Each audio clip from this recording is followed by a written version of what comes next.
Guys, mag-ayos tayo ng dryer. Tinanggal ko to. Nitanggal ko to ano.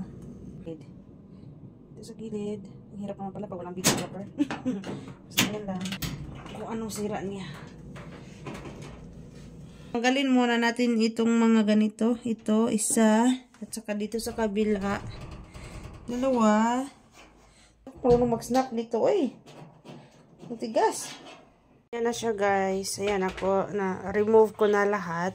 Ito na yung door. Ito na yung body for drying. Dito ko lang siya nilagay. Undo. Nag-order na din kami. This is it from Amazon. Dryer namin. Katiban ko ng labahin. There you go. Ay bro. Just ano lang. Maliit lang yung kaibahan. See. It's different.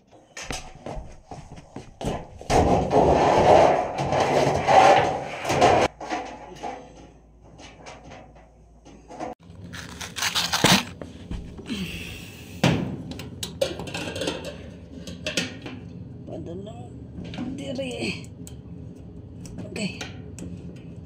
So, naayos ko na itong ganito. Okay na siya lahat.